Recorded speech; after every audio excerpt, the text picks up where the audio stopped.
Hi. Welcome to Adiga's Kennel YouTube channel.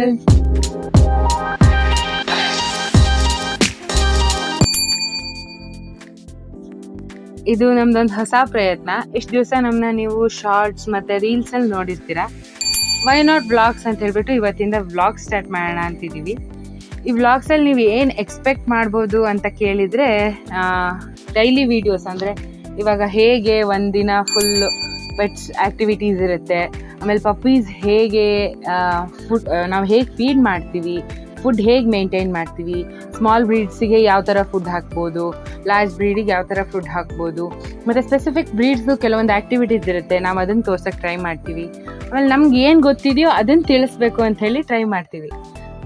ಇಷ್ಟನ್ನು expect ಮಾಡ್ಬೋದು. ಹೀಗೆ ಅದು ಒಟ್ಟಿನಲ್ಲಿ ಹಾಗೆ ಕ್ಯಾರಿ ಆನ್ ಮಾಡೋಣ ಅಂತ ಅಂದ್ಕೊಂಡಿದ್ವಿ. ನೀವೆಲ್ಲ ಸಪೋರ್ಟ್ ಮಾಡಿದರೆ ಚೆನ್ನಾಗಿ ಡೈಲಿ ಹೀಗಿರುತ್ತೆ ಅಂತ ಹೇಳ್ಬಿಟ್ಟು ವ್ಲಾಗ್ಸ್ ಮಾಡ್ಬೋದು. ಇವತ್ತು ಫಸ್ಟ್ ವ್ಲಾಗ್ ಆಗಿರೋದ್ರಿಂದ ಏನ್ ಮಾತಾಡೋದು ಅಂತ ಗೊತ್ತಾಗ್ತಿಲ್ಲ. ಫಸ್ಟ್ ವ್ಲಾಗ್ ಆಗಿರೋದ್ರಿಂದ ನಾವು ಫಸ್ಟ್ ಇಂದ ಸ್ಟಾರ್ಟ್ ಮಾಡಿದ್ರೆ ತುಂಬಾ ಚೆನ್ನಾಗಿರುತ್ತೆ. ಯಾಕಂದ್ರೆ ಫಸ್ಟ್ ಹೆಂಗ್ ಸ್ಟಾರ್ಟ್ ಆಯ್ತು ಅಂತ ಯಾರಿಗೂ ಗೊತ್ತಿರಲ್ಲ ಅಲ್ವಾ. ಅದೇ ಫಸ್ಟಿಗೆ ಹೇಳ್ಬೇಕಂದ್ರೆ ಏನ್ ಹೇಳೋದು, ಏನಂದ್ರೆ ನಮ್ಮ ಮನೇಲಿ ಮುಂಚೆಯಿಂದ ನಾ ಸಣ್ಣಲ್ಲಿದ್ದ ಅಥವಾ ನಾನು ಹುಟ್ಟಕ್ಕಿಂತ ಮುಂಚೆಯಿಂದನೂ ಒಂದಲ್ಲ ಮಿನಿಮಮ್ 3 ನಾಯಿಗಳಂತೂ ಇರ್ತಿದ್ವು. ಅವಾಗ ನಾವು ಹೀಗೆ ಬ್ರೀಡ್ ಡಾಗ್ಸ್ ಅಂತ ಹಾಗಿರ್ಲಿಲ್ಲ, ಇಂಡಿ ಮತ್ತೆ ಕ್ರಾಸ್ ಬ್ರೀಡು ಹೀಗೆಲ್ಲ ಮಿಕ್ಸ್ ಇರ್ತಿದ್ವು. ಯಾವುದು ನಾವು ಅವಾಗ ಪ್ಯೂರ್ ಅಂತ ಹೇಳಿ ಎಲ್ಲ ಗೊತ್ತಿರಲಿಲ್ಲ. ಒನ್ಸ್ ಅಪಾನ್ ಎ ಟೈಮ್ ಅಂದರೆ ನಾನು ಹುಟ್ಟಕ್ಕಿಂತ ಮುಂಚೆ ಮೋಸ್ಟ್ಲಿ ಪೊಮೇರಿಯನ್ ಇಟ್ಕೊಂಡಿದ್ರು. ಅದನ್ನ ಕೇಳಿದ್ದೀನಿ, ಫೋಟೋಸಲ್ಲಿ ನೋಡಿದ್ದೀನಿ, ಅಷ್ಟು ಬಿಟ್ಟರೆ ನಾನು ಹುಟ್ಟ ಇತ್ತು ಅನ್ಸುತ್ತೆ, ನಂಗೆ ನೆನಪಿಲ್ಲ. ಮತ್ತೆಲ್ಲ ಕ್ರಾಸ್ ಬ್ರೀಡು ಇಂಡಿ ಹೀಗೆ ಇರ್ತಿತ್ತು.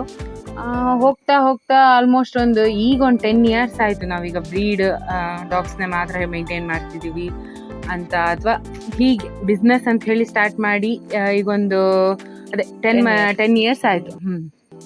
ಅದಕ್ಕಿಂತ ಮುಂಚೆ ಫುಲ್ ಕ್ರಾಸ್ ಬ್ರೀಡ್ಗಳು ಇರ್ತಿದ್ವು.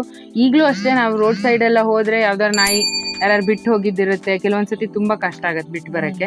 ನಮ್ಗೆ ಎಲ್ಲದನ್ನೂ ತಂದು ಮೇಂಟೈನ್ ಮಾಡಕ್ ಆಗ್ಲಿಲ್ಲ ಅಂದ್ರೂ ಎಷ್ಟಾಗುತ್ತೋ ಅಷ್ಟು ಮಾಡ್ತೀವಿ. ಅಲ್ಲೇ ಆದಷ್ಟು ಫುಡ್ ಹಾಕ್ತಿವಿ. ನಾವು ತಗೊಂಡ್ ಬರಕ್ ಕಷ್ಟ ಆಗತ್ತೆ ಎಲ್ಲರೂ. ಅದೇ ಮುಂಚೆಯಿಂದ ಹಾಗೊಂದು 3-4 ಮೇಂಟೈನ್ ಮಾಡ್ತಿದ್ವಿ. ಹೀಗೆ ಒಂದ್ಸತಿ 2016 ಅನ್ಸುತ್ತೆ, 2016 ಅಲ್ಲಿ ನಾವಿಲ್ಲಿ ಹೀಗೆ ಹಿಂದೆ ಮಾಡಿ ರಿಪೇರಿ ಮಾಡಿಸ್ತಾ ಇದ್ವಿ. ಒಬ್ರು ಬಂದಿದ್ರು, ಅವರಿಗೆ ನಮ್ಮ ನಾಯಿ ಎಲ್ಲ ನೋಡಿ ಖುಷಿಯಾಗಿ ಹೀಗೆ ಒಂದು ಲ್ಯಾಬು ತುಂಬಾ ಫೆರೋಷಿಯಸ್ ಇದೆ, ಕೊಡೋದಿದೆ, ತಗೊಂತೀರಾ ಅಂತ ಕೇಳಿದ್ರು. ಅವಾಗ ನನ್ನ ಅಪ್ಪಂಗೆ ಏನ್ ಮಾಡೋದು ಅಂತ ಹೇಳ್ಬಿಟ್ಟು ಒಂದ್ಸತಿ ಕನ್ಫ್ಯೂಸ್ ಆಯ್ತು.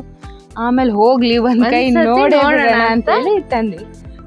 ಅವ್ನ್ ತುಂಬಾ ಫೆರೋಷಿಯಸ್, ತುಂಬಾ ಅಂದ್ರೆ ಬಂದ್ ಸ್ಟಾರ್ಟಿಂಗ್ ಅಲ್ಲಿ ನಂಗೆ ಇವಳಿಗೆ ಅಪ್ಪಂಗೆ ಕಚ್ಚಿದ, ಅಷ್ಟು ಸ್ವಲ್ಪ ಫೆರೋಷಿಯಸ್ ಇದ್ದ. ಅವನು ರಾಕಿ ಅಂತ, ಅವನ ಈಗ ಅಜ್ಜು ಅಂತ ಈಗಿದ್ದಾನೆ. ಅವ್ನು ಬಂದಾಗ ಅಜ್ಜು ಆಗಿರ್ಲಿಲ್ಲ, ಈಗ ಅಜ್ಜು ಆಗಿದ್ದಾನೆ. ಯಾಕಂದ್ರೆ ಅವ್ನಿಗೆ ಆಲ್ಮೋಸ್ಟ್ 15 years ಆಯ್ತು. ನಾವು ತರ್ತಾ ಅವನಿಗೆ 3 to 4 years ಆಗಿತ್ತು. ಈಗ ಆಲ್ಮೋಸ್ಟ್ 14.5-15 ಆಗಿದೆ ಅವನಿಗೆ. ಕಣ್ ಕಾಣಲ್ಲ, ಕಿವಿ ಕೇಳಲ್ಲ, ಇದಾನೆ, ಆರಾಮಾಗಿದ್ದಾನೆ, ಊಟ ಮಾಡ್ಕೊಂಡು ಡೈಲಿ ವಾಕಿಂಗ್ ಮಾಡ್ತಾನೆ ನೀಟಾಗಿ. ಒಂದ್ ರೌಂಡ್ ನಮ್ ಬೌಂಡ್ರಿ ಫುಲ್ ಸುತ್ಕೊಂಡು ವಾಕಿಂಗ್ ಮಾಡ್ಕೊಂಡು ಬರ್ತಾನೆ. ಅದೇ ಬಹುಶಃ ಅವನ ಹೆಲ್ತ್ ಸೀಕ್ರೆಟ್ ಆಕ್ಚುಲಿ. ಆ ಟೈಮಿಗೆ ನಮ್ಮ ಮನೇಲಿ ಇನ್ನೊಬ್ಳು ರಾಕಿ ಅಂತಿದ್ಲು, ಅವಳು ಫೀಮೇಲು, ಇವನ್ ಮೇಲು. ಅವಳು ಆಲ್ಮೋಸ್ಟ್ ನನ್ಕಿಂತ ದೊಡ್ಡವಳು, ನನ್ಕಿಂತ 1 year ದೊಡ್ಡವಳೇನೋ. ಅವಳೊಂದು 12-13 ವರ್ಷ ಇದ್ಲು, ಆಮೇಲೆ ತೀರ್ಕೊಂಡ್ಲು. ಅದಾದ್ಮೇಲೆ ಇವನ್ ರಾಕಿ, ಅದೇ ಅವ್ರಿಬ್ರು ಎಟ್ ಎ ಟೈಮ್ ಇದ್ರು. ಅದಾದ್ಮೇಲೆ ಈಗ ರಾಕಿ ಒಬ್ನೇ, ಅಂದ್ರೆ ಹಳೇ ತಲೆ ಅಂತಿರೋದು ರಾಕಿ. ಅದಾದ್ಮೇಲೆ ಹಾಗೆ ಹೀಗೆ ಅಂತ ಹೇಳಿ ಸೋನಿ, ಜಾಕಿ, ಅವ್ರು 3 ಜನ, ಆಲ್ಮೋಸ್ಟ್ 2 to 3 years ಅವ್ರು 3 ಜನ ಮಾತ್ರ ಇದ್ದಿದ್ದು. ಆಮೇಲೆ ನಾವು ಒಂದ್ಸತಿ ಹೀಗೆ ಡಾಗ್ ಶೋಗೆ ಹೋದವಾಗ ಅಲ್ಲಿರೋ ನಮ್ಗೆ ಅವಾಗ ನಾಯಿ ಅಂದ್ರೇನೆ, ಈಗ್ಲೂ ಅಷ್ಟೇ, ನಾಯಿಗಳಂದ್ರೇನೆ ಹೋಗಿ ಮಾತಾಡ್ಸೋಣ ಅನ್ಸುತ್ತೆ. ಅದರಲ್ಲಿ ಆ ಸತಿ ಡಾಗ್ ಶೋಗೆ ಹೋದವಾಗ ನಮ್ಗೊಂಥರ ಈ ತರ ಬ್ರೀಡ್ಸ್ ಇದಾವ, ಆ ತರ ಬ್ರೀಡ್ಸ್ ಇದಾವ, ಐಡಿಯಾ ಇರ್ಲಿಲ್ಲ ಅವಾಗ. ಎಷ್ಟು ಯಾವ ತರ ಎಲ್ಲ ಬ್ರೀಡ್ಸ್ ಇದಾವೆ ಅಂತ ಹೇಳಿ ಐಡಿಯಾ ಇರ್ಲಿಲ್ಲ. ಒಂಥರ ಎಲ್ಲ ಹೊಸ್ತ ಅನ್ಸುವಾಗ ಒಂದು ಪಾರ್ಥ ಅಂತ ಜರ್ಮನ್ ಶೆಫರ್ಡ್ ಕಾಣಿಸ್ತು. ಪಾರ್ಥ. ಅವ್ನು ಇಷ್ಟ ಆಗಿ ಅಪ್ಪ ಅವ್ರ ಹತ್ರ ಮರಿ ತಗೊಂಡಿದ್ದು. ಅವಾಗ ನಮ್ಮನೆಗ್ ಬಂದಿದ್ದು ರಿಕ್ಕಿ ಅಂತ ಹೇಳ್ಬಿಟ್ಟು. ಅವ್ನು ಫಸ್ಟ್ ಅಫಿಷಿಯಲ್ ಆಗಿ ನಮ್ಮನೆಗೆ ನಾವೇ ತಂದಿದ್ದು ಮರಿಯಿಂದ ಅಂತ ಹೇಳಿದ್ರೆ, ಬ್ರೀಡ್ ಅಂತ ಹೇಳಿದ್ರೆ ಜರ್ಮನ್ ಶೆಫರ್ಡ್ ರಿಕ್ಕಿ. ಅವನು ತುಂಬಾ ಕಮ್ಮಿ ಆಯಸ್ಸ, ಒಂದು 6 months ಇದ್ದ ಅಷ್ಟೇ. ಪಪ್ಪಿ ಇರ್ಬೇಕಾದ್ರೆ ಒಂದು ರೀಸನ್ ಇಂದ, ಬಿಡಿ ಆ ರೀಸನ್ ಬೇಡ, ಹೋದ, ತೀರ್ಕೊಂಡ.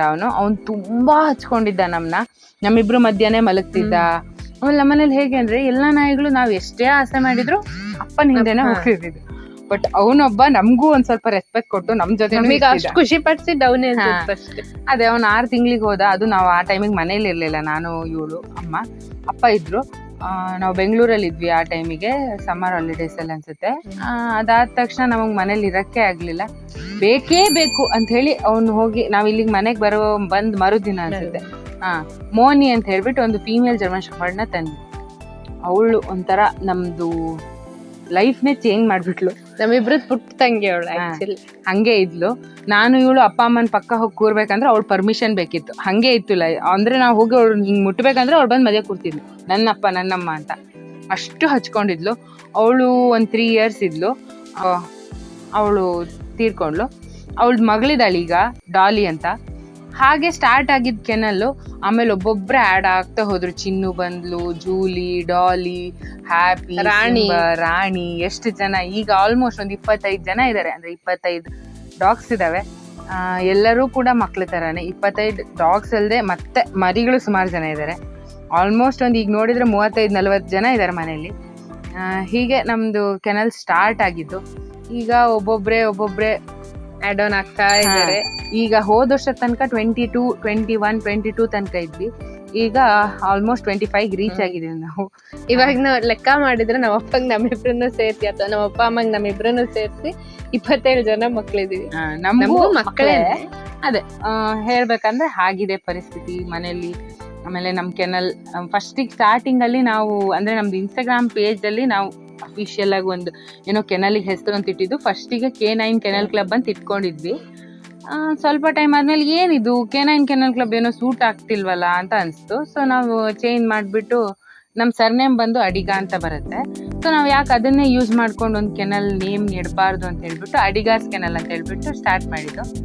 ಅದು 2020 ಅನ್ಸುತ್ತೆ ನಾವು ಅಡಿಗಾಸ್ ಕೆನಲ್ ಅಂತ ಹೇಳ್ಬಿಟ್ಟು ಒಂದು ಏನೋ ಚೇಂಜ್ ಮಾಡಿ ಸ್ಟಾರ್ಟ್ ಮಾಡಿದ್ದು. ಅಲ್ಲಿ ತನಕ ಅದಕ್ಕಿಂತ 4 years ಬ್ಯಾಕ್ ನಮ್ದು K9 ಕೆನಲ್ ಕ್ಲಬ್ ಅಂತಾನೆ ಇದ್ದಿದ್ದು. ಅದು ಆಮೇಲೆ ನಾವು ವಿಡಿಯೋಸ್ ಎಲ್ಲ ಏನದು ಸುಮ್ಮನೆ ಅವಾಗ ನಮ್ಗೆ ಅದು ಐಡಿಯಾನೂ ಇರಲಿಲ್ಲ ಹಿಂಗೆ ವಿಡಿಯೋಸ್ ಹಾಕ್ಬೋದು ಅಂತೆಲ್ಲ. ಆದಷ್ಟು ಕೆಲವೊಂದು ಫೋಟೋಸ್ ಎಲ್ಲ ಹಾಕ್ತಿದ್ವಿ, ರೀಲ್ಸ್ ಅಂತೆಲ್ಲ ಅಷ್ಟು ಐಡಿಯಾ ಇರಲಿಲ್ಲ, ಅಭ್ಯಾಸನೂ ಇರಲಿಲ್ಲ, ಐಡಿಯಾನೂ ಇರಲಿಲ್ಲ. ಸೊ ಅದಾದ್ಮೇಲೆ ನಿಧಾನಕ್ಕೆ ಸ್ಟಾರ್ಟ್ ಮಾಡಿ ಈಗ ನಮ್ದು ಅಡಿಗಾಸ್ ಕೆನಲ್ ಹೀಗೆ ನಿಂತಿದೆ. ಇದು ಇಷ್ಟೇ ಅಲ್ಲ, ನಿಮ್ಗೆ ಇನ್ನೂ ನಾನು ಇವಾಗ ಕರೆಕ್ಟಾಗಿ ಒಂದೊಂದು ನಾಯಿ ಬಗ್ಗೆನೂ ಹೇಳ್ಕೊಂಡು ನಮ್ಮ ಕೆನಲ್ ಸ್ಟಾರ್ಟ್ ಆಗಿದ್ದ ದಿನದಿಂದ ಇಲ್ಲಿ ತನಕ ಹೇಳ್ಬೇಕಂದ್ರೆ ಮೋಸ್ಟ್ಲಿ ಸೀರೀಸ್ ಸ್ಟಾರ್ಟ್ ಮಾಡ್ಬೇಕಾಗತ್ತೆ ನಾನು. ತುಂಬಾ ದೊಡ್ಡದಾಗ್ಬಿಡುತ್ತೆ. ಅದೇ. ಸೊ ಇದು ಜಸ್ಟ್ ಒಂದು ಏನ್ ಹೇಳೋದು ಇಂಟ್ರೊಡಕ್ಷನ್ ಅಷ್ಟೇ ನಮ್ದೊಂದು ಕೆನಲ್ ಹೇಗೆ ಸ್ಟಾರ್ಟ್ ಆಯ್ತು ಅನ್ನೋದು. ಇದು ಒಂದು ಹೊಸ ತರ ಸ್ಟಾರ್ಟ್ ಮಾಡೋಣ ಅಂತ ಅನ್ಕೊಂಡಿದೀವಿ. ನೋಡೋಣ, ನಮ್ಗೆ ಎಷ್ಟು ಗೊತ್ತಿದೆಯೋ ಅದನ್ನ ನಾವು ಅಷ್ಟನ್ನ ಹೇಳಕ್ ಟ್ರೈ ಮಾಡ್ತೀವಿ. ನಿಮ್ಗೆ ಇಷ್ಟ ಆದ್ರೆ ಲೈಕ್ ಮಾಡಿ, ಶೇರ್ ಮಾಡಿ, ಕಮೆಂಟ್ ಮಾಡಿ, ಮತ್ತೆ ಸಬ್ಸ್ಕ್ರೈಬ್ ಮಾಡಿ. ನಮ್ಗಿದು ಹೊಸ್ತು, ಟ್ರೈ ಮಾಡ್ತಿದೀವಿ, ಸಪೋರ್ಟ್ ಮಾಡಿ. Thank you. Bye bye. See you in the next vlog.